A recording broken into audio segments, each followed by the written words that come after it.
for coaching for me, honestly. Yeah, a real investment in your athlete. Yeah, Yeah. exactly. That's all it is. And I think as a coach, you think that you got to turn it off. You don't need to turn it off. I mean, I remember my father, or hearing it actually after and I go back to my dad, but one of his wrestlers had told me that, when she was going through some issues, all she had to do is call up my dad, and he just listened. And that's all he needed to do. So simple things like that as a coach, if you go there's hundreds of stories like that. I mean, there are those coaches out there. For sure. But I think sometimes when a coach starts getting the business mentality, okay, if this person doesn't perform, then I'm going to forget that person and go on to the next person. Exactly. And I've seen that happen. I saw that up at the university where I was coaching. Yeah. It's unfortunate because that athlete, if they're not performing, maybe they're just going through something. Yeah. And, you as a coach, you turn your back on the individual, and all of a sudden they feel like they're betrayed. Yeah. It's too bad, because that investment in the athlete needs to be there. For sure. Like, don't get me wrong. Like, I know, like, at the end of the day, like, coach's job, like, in our high development positions, it is a business. Like, we don't perform, they lose their job, they don't feed their families. I understand that. I went through the college system understanding that, like, it's a performance-based sport, and that's what it is. But there's better ways to go around just being like, hey, you're not a guy anymore, we got another guy. There's better ways to just, go around that and being more personable. I think it comes down to that. And yeah, like you said, there's lots of people like that. Like, same thing, I heard stories about my dad. Like, my dad's 74 now. So he had me when he was like 44, 45. So I don't really remember him until he was in his like late 50s, like mid 50s. Like, I don't really remember much of him. So only thing I got was stories from other people. And they would always say the same stuff. Like, I've had people come up to me and be like, well, I've known your dad since I was 15. I'd be like, he's like, you weren't even around then. And he's like, he gets random calls to the house today still, same sort of thing. Like, hey, like, just talking to his past athletes, having friendship with them. And it's really cool to see. When I was a kid, I remember I would think, this guy's been paying people to tell me how good of a wrestler he was. Because guys always used to come up to me and be like, your dad was like this, that, he did this, he did that. And after like a dozen times, I was like, Dad, you must be like, do you call these guys beforehand? Do you tell them, like, what do you tell me that how good you were? Yeah. But your dad would probably never tell you how good he was. No, like, it's pretty crazy. I don't know if you can relate, but like, I've heard a lot more stories as I got older from him, like just random stories, random things he's done in his life, and it's super cool to hear. I've never heard those stories when I was a kid, but yeah, so he'll remember random stories at times when he used to wrestle in this place and that place against this guy or that guy. No names that I know, but just, it's one of those things where you smile and be like, yeah, that's pretty cool, Dad. Yeah, those stories about your father, I can tell you, I cherish them. About my dad, when I hear the things that he did, or how he acted. I mean, they mean so much. Because and you tell you what, I've learned so much from some of those stories, and I'm sure that you have from your dad, about who he was. Yeah. And, and it's legendary in your mind. Yeah, 110%. Like, just because I realized as I got older, like, he did everything for free. Like, he didn't charge any money for the kids. He coached for free, like, all this stuff, spent all this time. Like, he retired early just so he could start coaching, and our family was in a financial deficit because of that. But he just loved the sport of wrestling so much, and he helped so many kids before us. And now we got older and we've tried to do that. And it's like, it's so tough to do this just because there's so much other stuff going on your plate. And he's always like, think about me. He's like, when I was doing that, he's like, I was first generation immigrant, no money in my pocket, came with $20 in my pocket from India. He's like, and I still do it. He's like, you guys live at home for free. He's like, you guys still can't do it. I'm like, no, it's past generations or just something else. Yeah, they had it tough. And of course not. There was a passion for them. Yeah. They just wanted to be there. They wanted to be involved in the sport. I'm hearing your dad. You tell me about your dad, and then I see the parallels in my father as well. I mean, it sounds like they were cut from the same cloth. Yeah. It's pretty amazing. I just wanted to talk about. I did some reading about your background. You said you touched on a little bit about being happy before a match. And of course, if there's people watching, kids here watching you, they're probably going to want to know a little bit about, what you do to prepare yourself for a match. Do you have any rituals? I mean, you already said that you're in a good mood, but how do you place yourself in that good mood? Is there things that you do prior to a tournament, et cetera, et cetera? Yeah, there's lots of things I do, but like the biggest thing for me to overcome when I was a high school wrestler or like a youth wrestler and growing up was just doubt. A lot of doubt in the mind where like, can I do this? Like, why am I here? Situation like, what if I lose this match? Like just putting countless pressure and doubt in my head for no reason. When it's at the end of the day, hey, it's just another match. It's not that serious. But for me, I figured this after a while where it was like, if I walk onto the mat and I try my best and my hardest and I give everything I have and I lose, I'll walk off with a smile on my face. I'll be like, hey, all good. He got me today. I'll go back to the drawing board, figure it out. Now, if I walk off the mat not tired, knew I had more in the tank to give, and then I'm gonna be really, really disappointed in myself, just because I know I had more to give. So for me, it was like that. Like I just want to try my hardest. Like I drag me off the mat after. That's how bad I want to try. That's how hard I want to try. And if I lose like that, you'll see a smile on my face. No issue, no worries. Mm-hmm. So yeah, so I figured that out for myself. Nice. That self-doubt, it creeps in and on us all the time. I think that's something that young kids face and they don't know how to deal with. Do you know how you overcame that? Yeah, I thought about what in my mind it was. I used to tell myself I'm the best. I deserve this because I trained this hard. Those are the things that went in my mind before I step on the mat. I'm the best. I'm gonna win. No, that's not true. Everybody trains that hard. You don't deserve this. It's the other person, like the wrestling, one of those sports where I'm trying to oppose my will on another human being. That person has just done the same sort of stuff, if not more, maybe a little less in their life, try to do the same to me.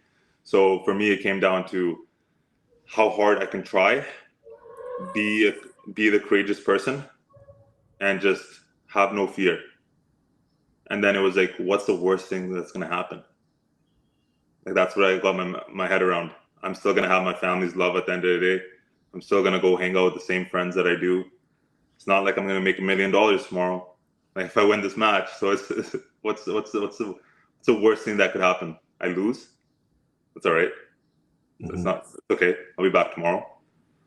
So those are some of the things that I thought about. Just switching the things I used to say to myself in my mind. Just be the courageous man. I came for the fight. I'm gonna try my hardest here. And whatever happens, the cards fall where they do. Awesome. One of the things I talk to my kids, in our wrestling room, I tell them I don't give a crap about your medals. I really don't. Those don't matter to me. What matters to me is your performance. It's whether if you're a gold medalist and your performance is great, I'm proud of you. If it's piss poor, we got to do work. If you place sixth at the tournament, but your performance is amazing, I'm still proud of you. It's the medals don't make the individuals. It's the performance that, and I think that's what coaches should be focusing on, is the performance. It sounds like that's what you were focusing on, more so your performance. Like you were saying, coming off the mat, you wanted to be exhausted. If you're leaving 100%, 110% on the mat, coaches are going to be happy. But if you're coming off the mat and you're like, yeah, I still got more energy. The coaches are going to be a little upset, I think. Yeah, for sure. And then you just get upset with yourself. Like if I think about my wrestling, and I've talked to a lot of people about this, and I always ask them to think back to when they felt their saddest or they felt their worst, because wrestling can do that to you. Mm-hmm. Like it's most of the time it's because you had more left in the tank. It's not because but there's no way that you can be disappointed in yourself that you gave everything you had. Mm-hmm. Like you shouldn't be. Like that's a coach's job. Be like, hey, you did everything that you did, and it just wasn't your day today, and that's okay. Yeah. It's a long game and it's progression, right? You just have to be happy with, like you said, like the medals and stuff, they don't matter. Like for me, I'm 28 years old now. I've been in the sport for a really long time, and maybe I'd say different if I was a world champ or like an Olympic champ, but I don't know if I would, just because my life wouldn't be any better. Like if I won the Olympics tomorrow, my life's not going to change. Well, Mhm. I'm going to get $25,000 from the government of Canada and say bye. Like it doesn't matter to me. That's fine. I'm Mhm. still going to go work my job. I'm still going to have my family, you know. So it's at the end of the day, it's nothing. It's not about that for me. It's not about the medals. And I feel like every high level athlete can say that.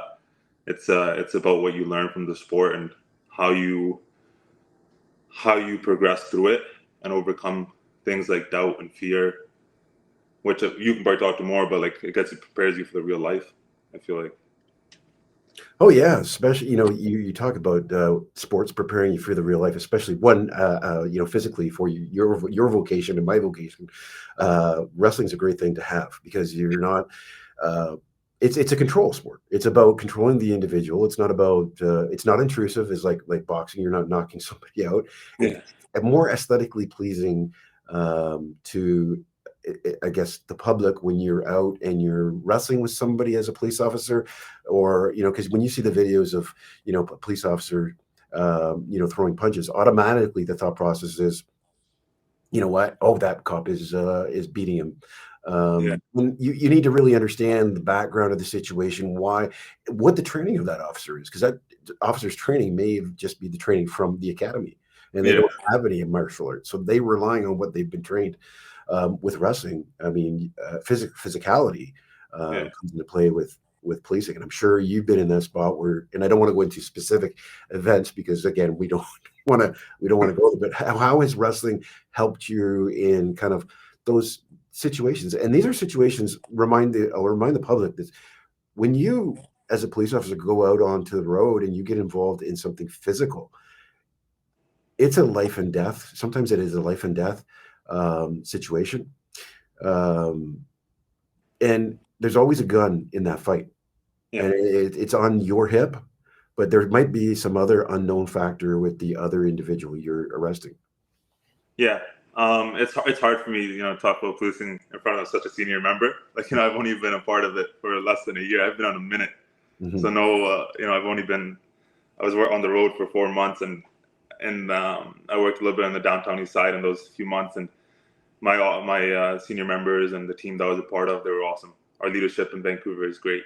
Mhm. And yeah, in the academy, I can tell you that a lot of my class would be like, hey, like obviously I'm known as like the wrestler Mhm. and sort of stuff. And so they'd always be like, we wish we have you on calls and all that sort of stuff. And I'd be like, try like, listen, like I've spent my whole life fighting Mhm. other people, and I don't want to touch anybody if I don't have to. Like Mhm. I don't want to go hands on with somebody if I don't have to. Like it's not something I want to do in my life. And yeah, there's been situations where you get put into and you have to do what you have to do at that time. And I've found wrestling very beneficial in that sense. Like you said, it is a controlled sport, and our job in wrestling is to control another human and their body and how they move, and we do that pretty well.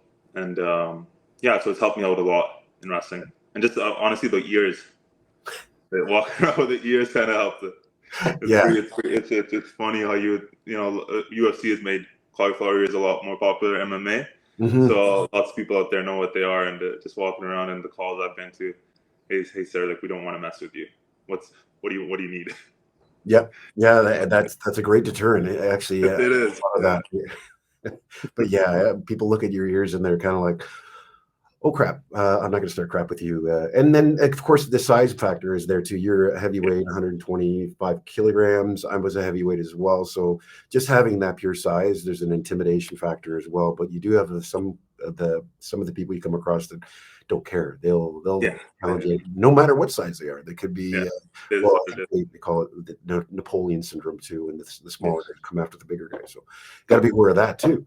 yeah, Um, so going back to wrestling, I don't want to spend too much time on policing because some people don't really care for police, yeah, yeah. fortunately. But I want to talk about what your training has been like for you coming up to this Olympic Games. Um, what was it like coming to the 2020 games, and what has changed with the 2024 games? So, in comparison. Yeah, training's been great. In the 2020 games, it was pretty much the same To be honest, I wrestle lots. You know, the only way you get good at wrestling is being on the mat and wrestling. So I tend to be on the mat quite a bit. And 2020 games was a great experience. The camp that we did in Tokyo before the Olympic Games for 3 weeks was great.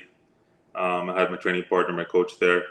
It was just I had my first match was a tough match. It was against the past Olympic champ, and yeah, it was a tough match, and sadly I lost that one. And then after that, I took some time and then got back to training. You know, 2022, I had a great year. I won a lot of golds, accomplished a lot what I wanted to do in the sport. It was awesome. And then 2023, I joined the academy. So the whole year I spent in the academy, and that was tough just to train. And then and in my mind, I knew that I wanted to do another cycle in me, and that I could still keep wrestling. So it was tough to find the time, and then early mornings, the late nights. It is what it is. It's just you have to do what you have to do.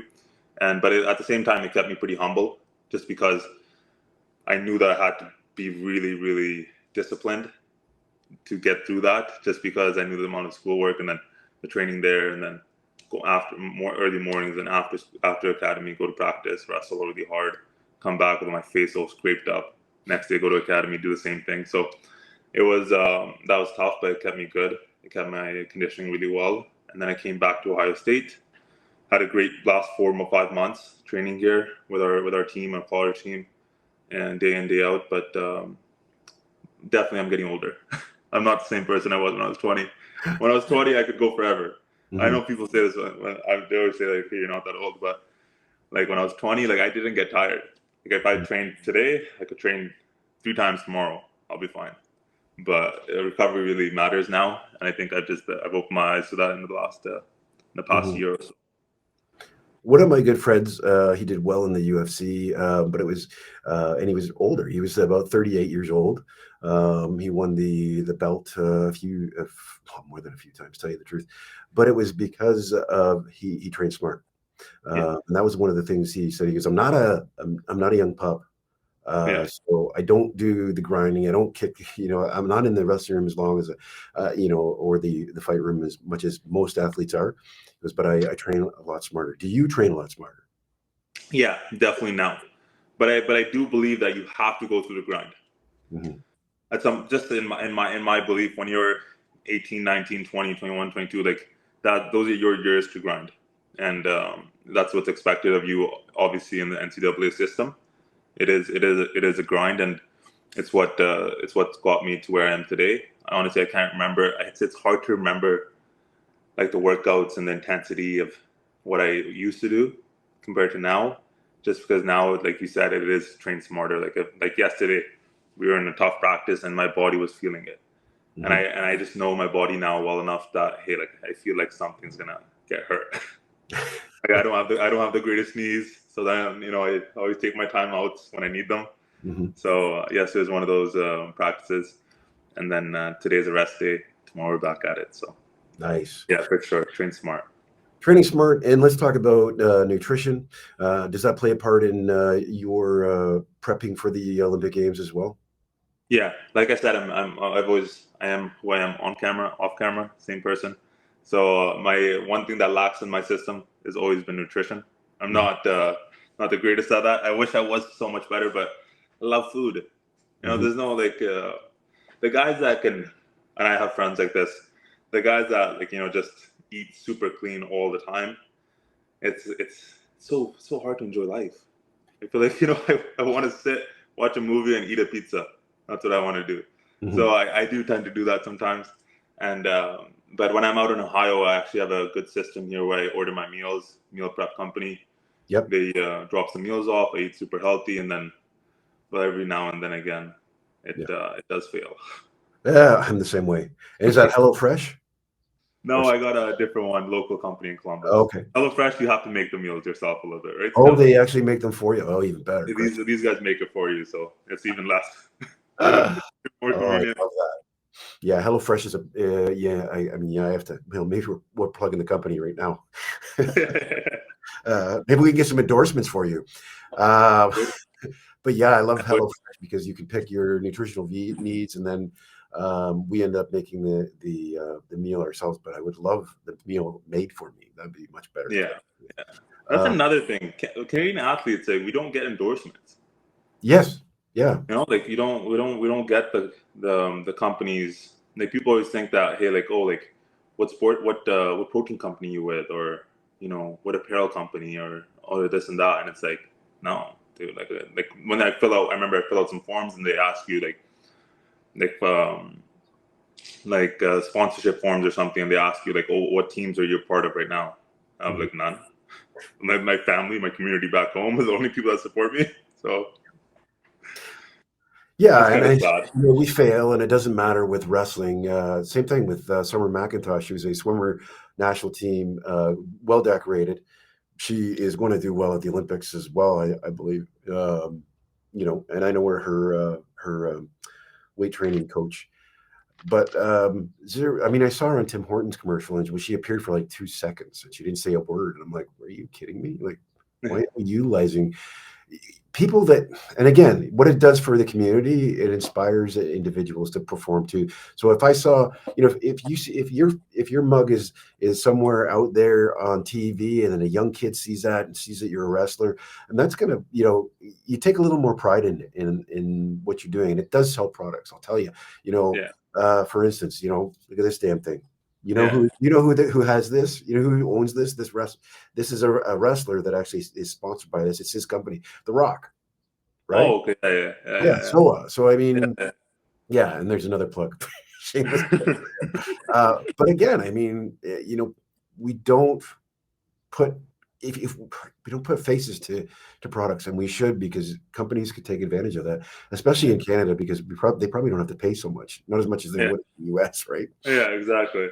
Yeah. And the promotion helps keep people away from negative things. Like, I can Mhm. talk about the Lower Mainland. We have our kids are going down the wrong path. It's really really bad, and it's just getting worse. So I mean, I've talked to, I don't know, I've talked to countless politicians and over the years, and just asking for like their help to support us in our club, and in our goals of our wrestling club and all that situation. But it's always fake promises, and it's like, we're here, and honestly, we're doing a lot more than you are for our community, for this community that we're a part of in the Lower Mainland. Like, Mhm. where we have 60, 50 members in our club, and they're all under the age of 18. And Mhm. all these kids are amazing people, and we're trying to keep them on the right path. Yeah. Now that's just 60 less that could go in a negative way. And it's not just wrestling, it's in every sport. Like, every sport needs help, and we just don't get it. And it's like, it makes no sense, because like, I wouldn't want my future kid to not have that opportunity just because of the lack of funding and the lack of need, and them finding a place in a more negative way just because they want to feel a part of something. Yeah. I work in gang impacted areas, young kids in these gangs, these street gangs. And I can tell you there's a need for mentorship, there's a need for structure. Some of these parents can't give these kids structure. So it's, and when you're in a low income or gang impacted neighborhood, what ends up happening is there's not a lot of programming. And because there's not a lot of programming, there is a lot of free time to these kids. Yeah. So one of the things we do is we try to put, we've done a robotics program, a basketball program, a soccer program. We're trying to get Beat the Streets into, helping us out. But again, it's a tough battle. But there's such a need for, like you had said, the mentorship, the structure in these kids' lives, because uh, just as a coach or as an athlete, you're doing so much for these young kids than a more politician. So. Yeah. It's honest truth. Because these kids, they want to feel a part of something. Mhm. Like, they want to have a family around them. They want to have a group of friends that are doing the same thing as them. That's what kind of like, as a kid, I remember, like, I wanted to feel a part of something. Mhm. I wanted to be around the same some of the cool people, Mhm. sort of situation. And those are my wrestling guys. I didn't have time outside the sport, because I didn't hang out with high school friends or elementary friends or anything like that. I hung out with my wrestling buddies. As Yeah. we did everything together. We went to the same high school together. We grew up together, and they're all very successful people in their lives. And it Mhm. just worked out that way. But I mean, if you don't have support, there's no way like one person can do it. Yeah. Not it's not me and you. it has to be everybody involved in this. And where we lack is just the government and the support that they say that they do. I'll say it. I always say it. Like they talk so much about after school programs and after school this and that, and like, you know, getting your kids into this and that. Where I talk to the 60 members of my club, the kids, and I ask them like, hey, what do you see? They're like, nothing. Like, yeah, this is all that we have here. This is our wrestling club. These are our friends. Mm-hmm. So, you know, I'm not sure where the news headlines and the votes go, but you know, yeah, I wish we have somebody really stand up and that speaks the truth for it. Yeah, well, it's guys like your dad and my dad that went the extra mile when they didn't have money to put these kids in the right spot, you know, and give them a future. Those are the heroes of you know, of the community. It doesn't matter if it's wrestling, but you know, those are the individuals. And I got to tell you, like, coaches are probably, you know, they're the mentors. They're the ones when dad isn't around for these young kids, or when mom's not around, or when the family unit's not around, coaches and teachers become you know, those role models. And if you don't have good ones in your community, watch out. Exactly. I think there was a statistic actually done, a study done about that, like how coaches and teachers play more of a role than sometimes parents do, just because kids tend to listen to their coaches and teachers more than they do their own parents sometimes. And it's just how it is. Yeah, and I think sometimes too, in this day and age, you've got kids that just will come home and, you know, we as parents, we just want to keep them occupied. So we send them, you know, into the room with a TV or with an iPad, and, you know, we don't engage. We don't have those games. We don't have those, you know, those card games, those board games anymore that I had when I was growing up. So it's tough. I want to get back to wrestling before I let you go. I don't want to hold you too much because I know you got, well, this is an off training day for you. You said it is off. Nice, relax. Gonna go get a nice lift. But I want to ask you about victories, how you celebrate victories, and how you learn from defeats. Yeah, victories, like wrestling, it's the highs are high, the lows are very low, right? There's nothing like getting your hand raised and accomplishing something that you've wanted to accomplish for a very long time. Like just going to my first Olympics was amazing. Now that my second, I'm not going to the Olympics just to attend. I've already been. I don't really care to have Olympian beside my name. I'd much rather get a medal there. So that's my next goal. But yeah, victory celebration is just with family, and then feeling fulfilled. You know, just feeling that fulfilledness. Like I accomplished something that I really wanted to accomplish. And then the failures. There's no success without failure. That's 110%. So I mean, I'm always learning from when I fail. It's okay. That might be a practice, tournaments, wherever that is. But I deal with it just the same as I would any other way. Just learn from it and move on. I don't. When I was, it's just so different from when I was 20 to when I was 25. Like the gaps that you make and the mentality that you switch. My mentality back when I was younger was, when I failed, it was don't smile, don't laugh, you better sulk, don't talk to anybody. Like that was my mentality. That's just how I knew. Like I'm not sure if that's how serious I took the sport or how I was raised. But like I didn't talk to anybody for weeks after a loss somewhere. You know, I never smiled. I didn't want to laugh, joke around, just because I thought it wasn't proper or thought it wasn't right. Then later on where I was like, hey, it's just not that serious. Like this isn't benefiting me, right? Like let me really diagnose why I failed and how I did, and then how I can overcome it. Yeah, next question, same kind of, but how did your coach deal with your failures? Yeah, I was like I said, in college, I was a different person to who I am today, just mentality wise. So I was he's always said I was very stubborn. I feel like a lot of athletes are very, very stubborn. And that was me, especially as a younger athlete. They always dealt with it like, get back to it. You know, the best thing I can do for myself is get back to work, get back to your workouts, get back on the mat. Like after 2016 Olympic trials, when I really thought I was going to win, I had no doubt in my mind that I was going to win, but I just mental lapse in my game, lost me those matches, and then that was a really devastating loss. And then it took me a while to come back from that. But my coaches did all the right things, you know, said all the right things. I just wasn't ready to hear them yet. Mhm. So Wasn't ready to hear him yet. Just like a wasn't parent. ready. Yeah, exactly. I love it. Lastly, what's your message for that you would like to share with the your fans and supporters, the younger generation of wrestlers? Yeah, to my fans and supporters, I mean, thank you, thank you so much. You know, I am who I am, always on the mat, off the mat, and I'm here to help. Right, like I want to grow the sport of wrestling in Canada, and whatever way that can be, I would love to help. And then to sorry, what was the last one? Yeah, it was the supporters, your fans, supporters, and generally wrestlers growing up that are Oh, watching. yes, the new generation. Yes. Um, yeah, no, it's an exciting time. You know, we have a lot of doors opening. Like your father, like yourself and your family. You know, there's lots of doors opening in the States. I wish we could keep our athletes in country, and hopefully we can do that in the future. But for you guys, train hard, wrestle hard, go through the grind. You have to. It's not really an option for that. And then just have fun with it. Remember why you do why you wrestle and why you want to be good at something, and then have fun. Let's not. It's a game at the end of the day, right? So enjoy it. Smile more when you're wrestling. Exactly. I love it. Well, I want to thank you for coming on the Conceive, Believe, and Achieve podcast.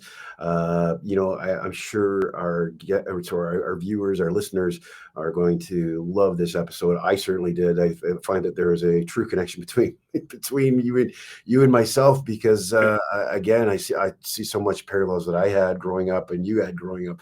I mean, I didn't make it to the Olympics, but I can tell you, I had a father that was so inspirational for me and for the individual who I am. So I want to thank you for coming on the podcast, but I want to thank your father for building the individual that is standing in your place. Well, who you are.